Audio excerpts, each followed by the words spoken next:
In the first lab of our CS1 course, students are introduced to simple print statements and variables. In the first assignment, students generate some ASCII art and then create and manipulate variables doing a few simple math equations. The labs are taught in Java, and students aren't taught what public, static, void, or even system.out really mean. Basically, students are first taught that their program will begin execution in main, and that the system.out.println is something they can use to produce an output message.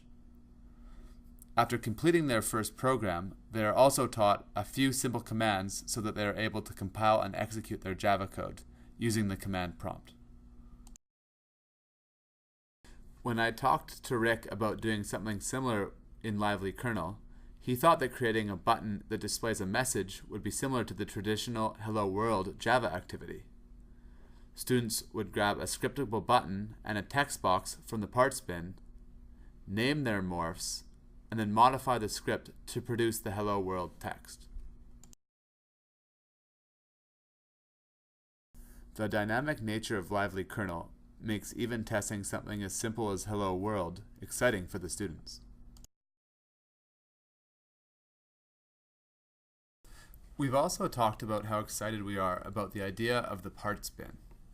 By giving students a selection of basic completed morphs to work from, we can design activities that motivate students to explore the morphs and extend them in their own creative ways.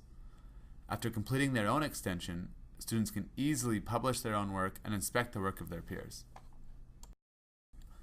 Although collaboration is sometimes frowned upon in CS1 assignments, I believe collaboration can be a very valuable learning experience for the students when presented in the right way. If students are interested in the underlying code published by others and take the time to learn the code enough to recreate or extend it in one of their own creations, I think that's a win.